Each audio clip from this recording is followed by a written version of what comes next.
Madam madam madam, মেয়েটা কোথায় গেল? গাড়িটা এবার কোথায় চলে গেল? আমার ফোনটা চুরি হয়ে গেছে। আসলে ক্লাবের মধ্যে যে মেয়েটা আমার পাশে দাঁড়িয়ে ছিল, আমার মনে হচ্ছে সেই। Shut up! আপনি এরকম একটা কাজ কি করে করতে পারলেন? আমরা এখানে একটা মিশনে এসেছি আর আপনি আপনার ফোনটা হারিয়ে ফেললেন। এই আপনার কাজের প্রতি ডেডিকেশন? সরি ম্যাডাম, আমার ভুল হয়ে গেছে ম্যাডাম। আসলে কি বলুন তো, ওই সময় একদম এক্সকিউজ দেবেন না। আপনার দৌড় আমার বোঝা হয়ে গেছে। কালকে থেকে ডিউটিতে আসবেন। We don't need you. Madam please madam, এরকম কথা বলবেন না ম্যাডাম। আমি ভুল করেছি, আমি বুঝতে পারছি আমি ভুল করেছি, কিন্তু আমি কথা দিচ্ছি আর কোনোদিন এরকম হবে না।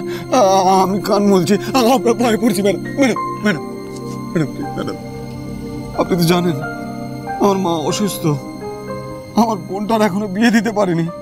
এই চাকরিটা যদি চলে যায় তাহলে আমি মরে যাবো ম্যাডাম। ম্যাডাম আমি হাত জোর করছি। একদম চুপ করুন। ডিউটি করার সময় কথাটা মনে ছিল না?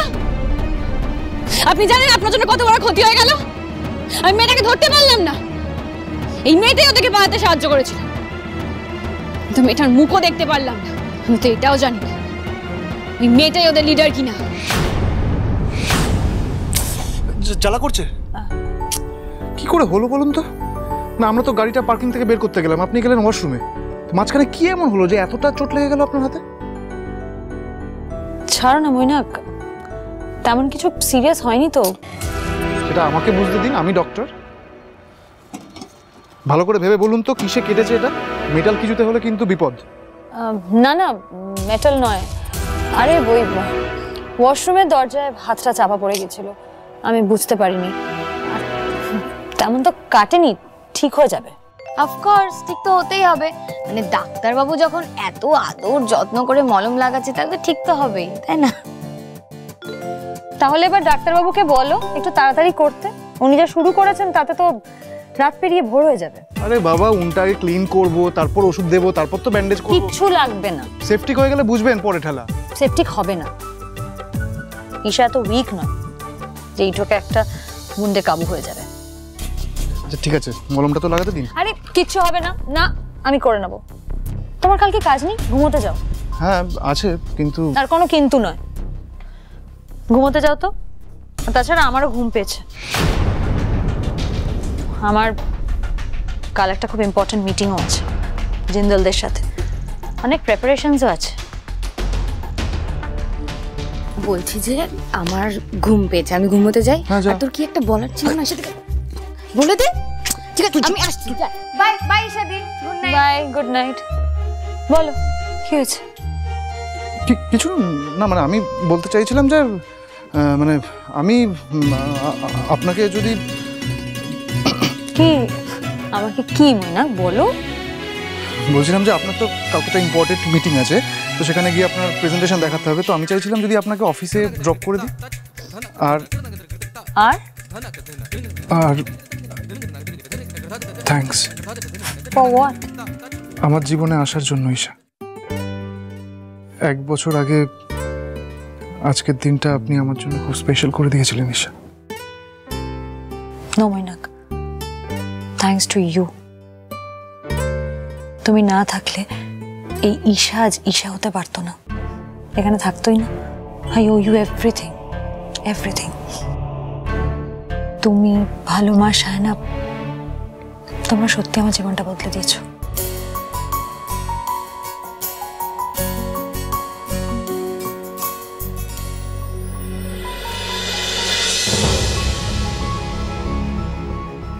বারবার মনে হচ্ছে খুড়ি আমার আশেপাশেই আছেন। কেন মনে হচ্ছে আমি খুড়িকেই দেখলাম? তাহলে উনি আমার সামনে আসছেন না কেন?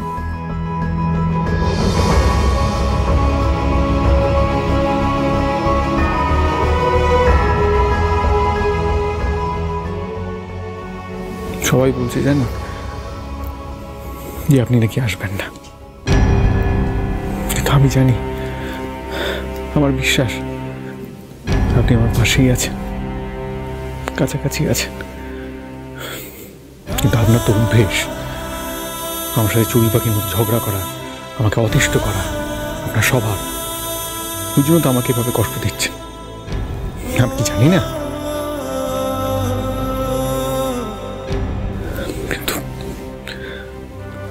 কিন্তু এখন যে বড় কষ্ট হচ্ছে,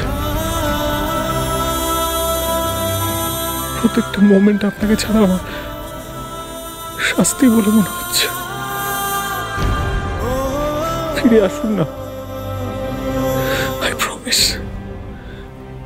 প্রমিস আমি আর আপনার সাথে ঝগড়া করবো না। আপনি ফিরে এলে আপনাকে আঁকড়ে রাখবো, আই প্রমিস।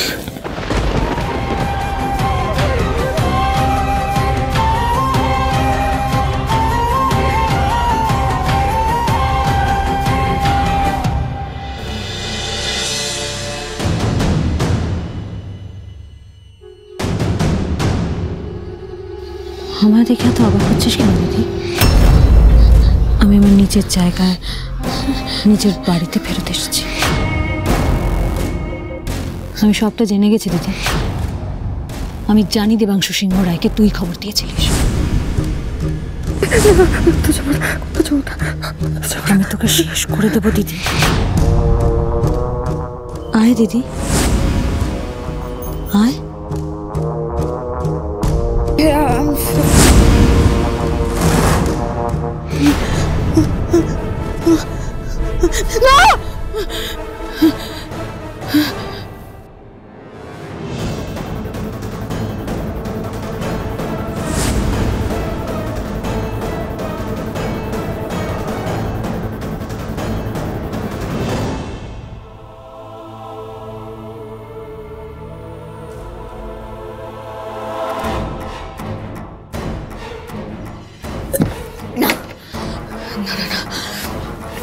এটা হতে পারে না, এটা কিছুতেই হতে পারে না।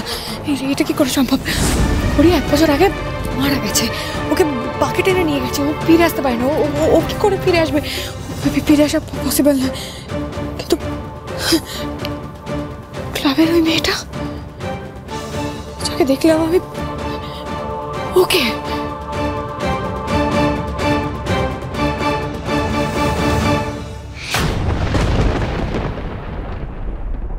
দেখুন, আজ কিন্তু আরেকটু হলেই ওই নাইট ক্লাবে পুলিশের সামনে সবটা চলে আসতো।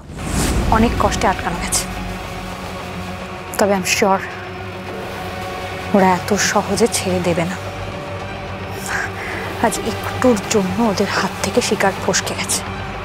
And I am very confident ওরা আবার ডাবল ফোর্স নিয়ে, ডাবল এনার্জি নিয়ে শিকার ধরার জন্য জাল পাতবে। আর আপনাকে তো আমি বারবার বলেছি আমার কোনো সিকিউরিটির প্রয়োজন নেই। কি দরকার ছিল আপনার ওই বাউন্সারদের পাঠানোর ওখানে? আপনি বোধহয় আমাকে এখনো ঠিক ভরসা করে উঠতে পারছেন না, তাই না? তুমি এসব নিয়ে মাথা ঘামিও না, শুধু মনে রেখো আমাদের টার্গেট সিংহ রায়দের প্রপার্টি আর সিংহ রায় ম্যানশন নিজেদের হাতের মুঠো চাই। চিন্তা করবেন না, কাজ হয়ে যাবে। ঈশা যখন একবার দায়িত্ব নিয়েছে তখন আপনার দেওয়ার সময়ের অনেক আগেই সিংহ রায়দের থেকে আমি সব কিছু কেড়ে নেব। ওদের সব কিছু শেষ হয়ে যাওয়ার কাউন্টডাউন শুরু হয়ে যাবে কাল।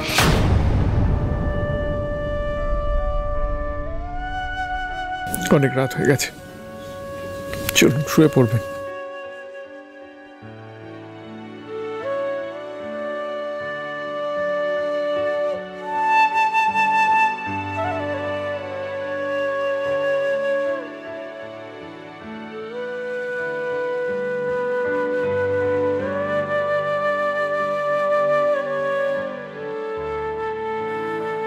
তোমার আকাশে উড়ে যায়, তোমার আগুনে পুড়ে যায় মন, তোমাকে দু চোখে হারায়।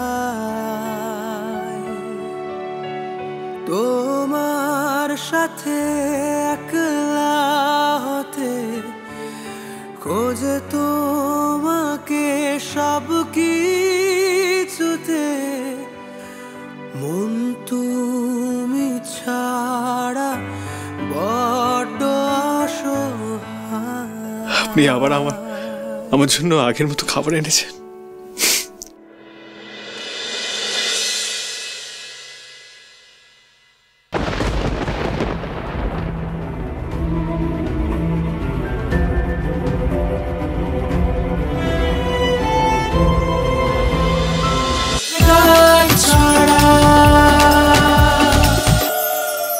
স্টার জলসার প্রিয় শো দেখার জন্য সাবস্ক্রাইব করুন আমাদের ইউটিউব চ্যানেলে এবং আপডেটেড থাকার জন্য প্রেস করুন বেল আইকন।